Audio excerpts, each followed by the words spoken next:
Bonjour et bienvenue dans Grand Régional Magazine. Grand Régional Magazine, le 6 minutes d'info du Grand Régional sur Internet. Tout de suite le sommaire. Anne-Claire Grison revient pour nous sur les grandes nouveautés du circuit cette année.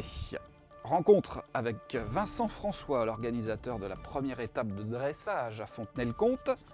Toujours à Fontenay, l'interview de Victoria Barbier, gagnante de 2013.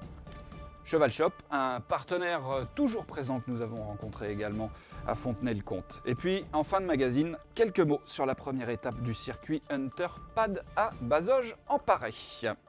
Le circuit 2014 comporte quelques changements cette année. Anne-Claire Grison, qui est la chargée de mission auprès du comité régional équitation des Pays de la Loire, nous donne quelques explications sur toutes ces nouveautés pour cette année 2014. On regarde. Pour l'année 2014, donc en grande nouveauté, en fait, on va avoir d'abord en Hunter une 6e étape.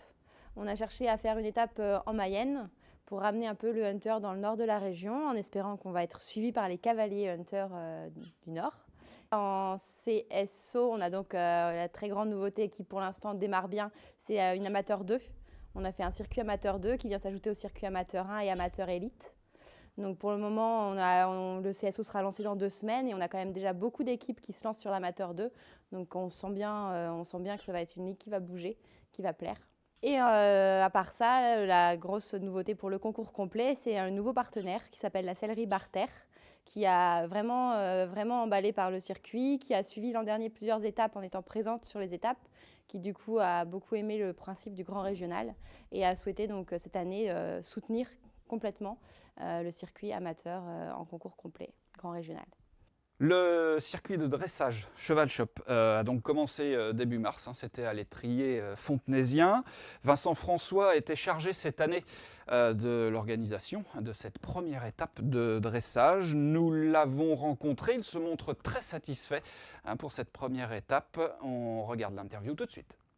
Ah oui, plutôt vraiment satisfait puisqu'on double l'effectif au niveau des concurrents. On passe de 70 à 150, donc ce qui est une vraie réussite de l'organisation pour cette 2e édition. Les cavaliers avaient l'air contents de l'année dernière, donc ils reviennent. C'est plutôt assez intéressant et puis ils se fidélisent au concours. Et puis on est encore une fois la première étape et la seule étape en Vendée, donc c'est hyper intéressant par rapport à ça. De 5, nous sommes passés à 15 équipes.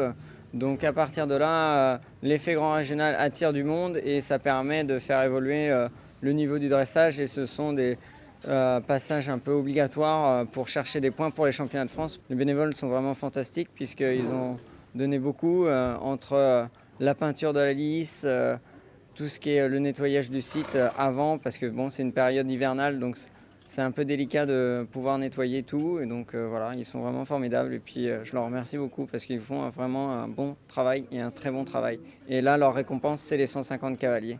Victoria Barbier a remporté le circuit grand régional de dressage en 2013, l'année dernière. Cette année, elle monte d'une catégorie et puis elle se classe également à l'issue de l'étape de Fontenay-le-Comte à la première place du classement provisoire. Grand Régional Magazine a été rencontrer cette jeune cavalière d'ailleurs du team AK Collection.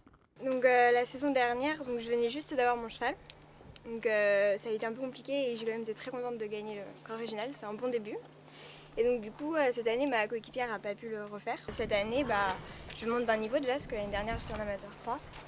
Et mon objectif à la fin de l'année prochaine, ce serait de tenter le pôle espoir, dressage, à l'ENE.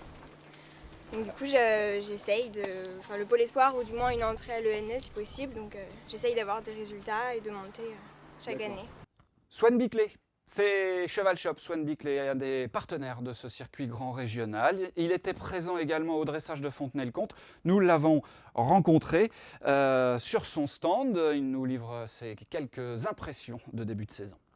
L'année dernière, ça a été plutôt une bonne année. Cette année devrait être encore meilleure pour la simple et bonne raison c'est qu'il y a beaucoup plus d'engagés en dressage et de partenaires. Donc on est passé de 9 équipes à presque 14, je crois, si je ne me trompe pas. Donc ça va faire plus de monde, ça va être plus vivant. Et puis si on a des week-ends comme ça tous les week-ends, ça va être top. J'espère que ça va continuer. Après, j'espère que c'est pas l'effervescence du premier grand régional et que ça va se calmer après, mais qu'ils vont continuer à aller faire les autres étapes et qu'il y aura tout autant de monde tout le temps. Oui, c'est sûr que c'est plus avantageux, on travaille mieux, il y a plus de monde, plus de passages, plus de visibilité aussi. Et du coup, c'est aussi plus vivant, donc plus agréable. Le circuit Hunter Pad a lui aussi débuté cette année. C'était du côté de Bazoges en Paray qu'a eu lieu la première étape ce mois-ci. Nous avons donc rejoint toute l'équipe de Mathieu Grasset qui a accueilli les équipes de Hunter sur des pistes préparées par Philippe Juvin, chef de piste, et également toujours cette année référent de la discipline.